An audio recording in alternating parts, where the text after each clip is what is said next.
नमस्कार दोस्तों, मेरा नाम है आकाश और आप सभी का एक बार फिर से मेरे YouTube channel A to Z study में बहुत बहुत स्वागत है। और जैसा कि आप लोग जानते हैं कि इस समय मेरे चैनल पे क्लास फर्स्ट इंग्लिश की पढ़ाई चल रही है और आज मैं आपको पढ़ाने वाला हूँ यूनिट 7 ए काइट। और ये रही उसकी तस्वीर। आइए अब हम अपनी रीडिंग शुरू करते हैं। KITE kite, IOF of, TEN 10। वैसे तो अगर हम इसको अलग अलग पढ़ेंगे तो ये हो जाएगा हमारा ऑफ 10, लेकिन जब हम इसे साथ में पढ़ते हैं तो ये हम पढ़ते हैं often. SIT sit, AND and, WISH wish, THAT that, ICOULD could, BEBAKITE kite, UP up, IN in, THE the, SKY sky, AND and, RIDE ride, UPON upon, THE the, BREEZE breeze, AND and, GO go, WHICHEVER whichever, WAY way, CHANCED changed, TO2 BLOW blow। आइए हम एक बार फिर से इसकी पूरी reading कर लेते हैं।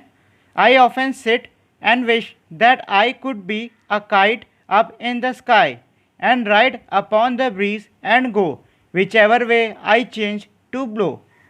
इसमें sit का मतलब होता है बैठना, wish का मतलब होता है इच्छा, और kite का मतलब होता है पतंग, up का मतलब होता है ऊपर, in का मतलब होता है में, sky का मतलब होता है आसमान, ride का मतलब होता है किसी चीज़ की सवारी करना, breeze का मतलब होता है हल्की हवा, go का मतलब होता है जाओ, whichever का मतलब होता है जो भी, way का मतलब होता है रास्ता, changed का मतलब होता है बदलना, और blow का मतलब होता है झोंका या फिर किसी चीज़ को फूंकना या फिर झोंका। दोनों ही वर्ड के लिए हम blow को यूज़ कर लेते हैं।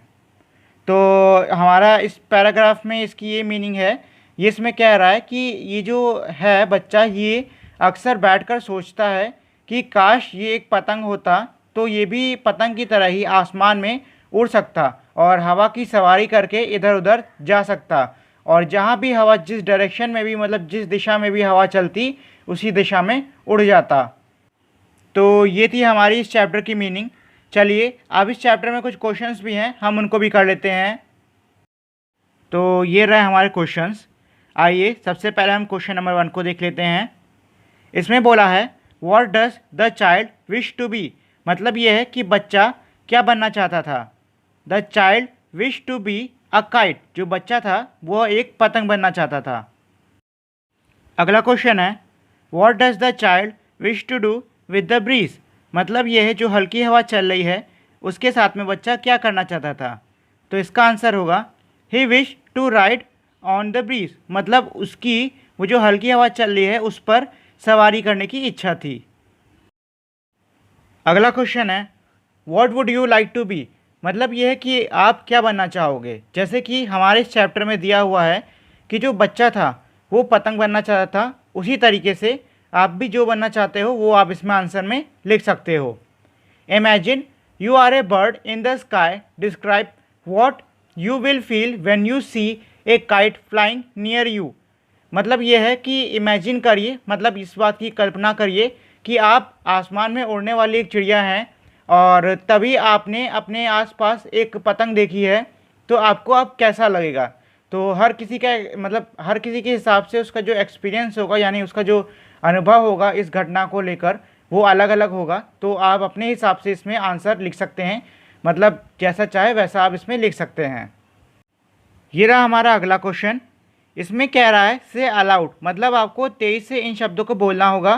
पहला शब्द है ब्राइड, ब्राइड का मतलब होता है दुल्हन। दूसरा शब्द है काइट, काइट का मतलब होता है पतंग। तीसरा शब्द है राइड, राइड का मतलब होता है सवारी करना। चौथा शब्द है साइड, साइड का मतलब होता है किनारे। पांचवा शब्द है स्काई, स्काई का मतलब होता है आसमान। छठा शब्द है कार्ट, कार्ट का मतलब, कार्ट जो सामान लेने वाली गाड़ी होती है उसको बोलते हैं। मतलब जैसे कि आप कहीं शॉपिंग मॉल में आते हो तो आपको जो मिलती है ना छोटी सी, ट्रॉली टाइप की, उसको हम कार्ट बोलते हैं। चांस, चांस का मतलब होता है मौका। डांस, डांस का मतलब होता है नृत्य। फास्ट, फास्ट का मतलब होता है तेज। और पार्ट, पार्ट का मतलब होता है हिस्सा। अगला क्वेश्चन है हमारा, what are the different things that fly in the sky. मतलब ये है कि वो अलग अलग चीज़ों के बारे में बताइए जो कि आसमान में उड़ती हैं। तो काफ़ी सारी चीज़ें हो सकती हैं, जैसे कि काइट यानी पतंग, एरोप्लेन यानी जहाज, बर्ड मतलब चिड़िया, और भी काफ़ी सारी चीज़ें आपको उड़ते हुए दिख जाएंगी अगर हवा तेज़ हो। अगला क्वेश्चन है, if you had wings where would you fly. इसका मतलब ये है कि अगर आपके पास पंख होते तो आप कहाँ तक, मतलब कहाँ पर आप जाके उड़ते, कहाँ पर आप जाके उड़ना पसंद करोगे। तो इसमें आप अपने हिसाब से जो चाहे वो आंसर लिख सकते हो। और ये रहा हमारा अगला क्वेश्चन। इसमें दिया हुआ है, trace on the rain patterns. मतलब आपको बादलों के नीचे जहाँ पे बारिश होनी चाहिए वहाँ पे आपको डॉटेड लाइंस दिख रही हैं। आपको उन डॉटेड लाइंस को पेन या पेंसिल किसी की मदद से कंप्लीट करना होगा। अगला क्वेश्चन है, use the picture clues to draw pictures of the day sky and the night sky in the window, colour the pictures. मतलब ये जो आपको दो पिक्चर देख रही हैं, एक में लिखा हुआ है डे स्काई, दूसरे में लिखा हुआ नाइट स्काई। आपको उस जगह पर दिन और रात के हिसाब की तस्वीरें बनानी होंगी। जैसे कि आप दिन वाले में ये जो रेनबो है इसको और ये जो सूरज है इन दोनों को बना सकते हो, और रात वाले में ये जो चांद है वो और ये जो तारे हैं उन दोनों को मिलाकर बना सकते हो।